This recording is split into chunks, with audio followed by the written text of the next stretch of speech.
Jelajahi cara baru mendapatkan informasi. Download Metro TV Extend sekarang.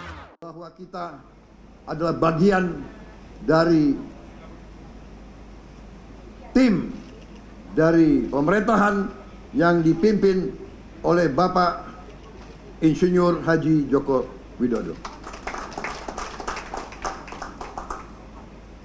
Kita bagian daripada tim Jokowi yang harus kita berani mengatakan berhasil dalam membawa bangsa dan negara ini sampai sekarang sebagai landasan untuk kita terus membawa Indonesia menuju cita-cita bangsa dan rakyat Indonesia, yaitu negara adil dan makmur dan negara yang bisa membawa kesejahteraan ke seluruh rakyat Indonesia.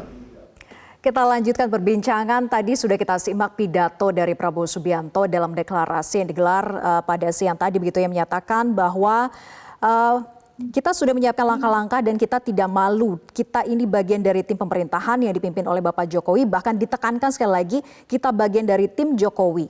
Dan saya ingin ke Mas Adi. Mas Adi, mengapa sebetulnya Prabowo harus menekankan kita bagian tim Jokowi, padahal kita tahu bahwa dalam deklarasi koalisi tidak ada Pak Jokowi di situ? Ya, memang sulit untuk menyembunyikan perasaan Pak Prabowo ya soal kedekatannya dengan Jokowi yang kemudian dikaitkan dengan endorsement dan dukungan politik maju Pilpres. Saya kira sudah menjadi konsumsi umum, Mbak Vera, di mana Pak Jokowi itu memang sedang mengalami hubungan yang agak rumit dengan PDIP dan lebih dekat misalnya kepada Prabowo Subianto. Sudah begitu banyak fakta-fakta politik, sudah banyak bahasa-bahasa yang sebenarnya arahan dukungan politik Jokowi itu mengarah kepada Prabowo Subianto ya. Jadi tidak mengherankan kalau kemudian di setiap event, termasuk event penting ketika menerima dukungan politik dari Golkar dan PAN, Pak Prabowo sama sekali misalnya tidak bisa menghindar kedekatannya dengan Pak Jokowi. Jadi penyebutan bahwa kami ini tidak perlu malu-malu sebagai bagian dari timnya Jokowi, tim pemerintahan Jokowi adalah sebagai bentuk penegasan bahwa segala orkestrasi politik yang ada pada hari ini sebagai bentuk dukungan terhadap Prabowo Subianto itu adalah tentu hasil komunikasi ya dengan Jokowi, terlepas dari apapun tafsir-tafsir yang lain. Tapi bagi saya, entah itu sikap politik Golkar, entah itu sikap politik PAN, termasuk PKB, saya kira pasti dikomunikasikan dengan Pak Jokowi. Mungkin bahasanya bukan perintah, mungkin bahasanya bukan restu, mungkin bahasanya itu adalah keinginan, tapi lebih pasnya adalah komunikasi politik. Tapi kan komunikasi politik Pak Jokowi itu tentu memiliki makna-makna yang harus tegak lurus dengan selera dan keinginan politik Jokowi. Apalagi misalnya Pak Zulhas itu tanpa ditanya oleh media seakan-akan di awal sudah disclaimer bahwa keputusan politik PAN bergabung dengan Prabowo itu bukan atas seizin ataupun atas perintahnya Pak Jokowi. Mas Adi, bagaimana dengan peran Jokowi ini dikait-kaitkan bahwa sedang menyiapkan dan membukakan jalan untuk sang anak yaitu Gibran Rakabuming yang kita tahu bahwa prasyarat untuk capres-cawapres usia itu akan diputuskan nanti begitu. Mungkinkah ini memang kendaraan politik yang sudah disiapkan sehingga ada peran Jokowi di situ? Nanti tinggal tunggu Mbak Vera, apakah judicial review soal ambang batas minimum usia pencapresan itu dikabulkan oleh MK atau tidak. Kalau tidak dikabulkan, ini akan wassalam isu yang terkait dengan Gibran. Ataupun ketika dikabulkan judicial review itu tapi Gibran misalnya menolak, saya kira tidak relevan bicara bahwa semua ini disiapkan oleh Gibran. Tapi overall bagi saya semua partai politik pendukungnya Jokowi adalah mereka yang pastinya berkomunikasi dan berkonsultasi dengan Jokowi, termasuk dengan poros-poros politik mereka akan melakukan satu kongsi politik nantinya di Pilpres. Tapi bagi saya ini kan semacam separuh perjalanan koalisi menuju 2024 ya. Kenapa saya sebut separuh perjalanan? Karena begini, kan model dukungan politik Golkar dan PAN ini seperti yang sudah dilakukan oleh PKB. Kenapa?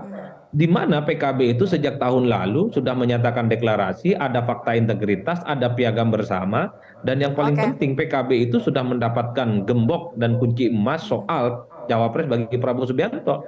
Tapi ingat Baik, PKB itu oke. selalu mengultimatum. Kalau Ya, Gus Mas Adi. Muhaimin yang tidak dipilih sebagai pendampingnya Prabowo, bukan tidak mungkin PKB itu akan pindah ke lain hati. Hal yang sama akan terjadi Oke. pada Golkar, hal yang sama terjadi pada PAN. Kalau Ya. Erlangga Hartarto, kalau bukan Oke, Erick Thohir perebutan misalnya, posisi jadi cawapres ya. sangat mungkin mereka Oke. akan hengkang.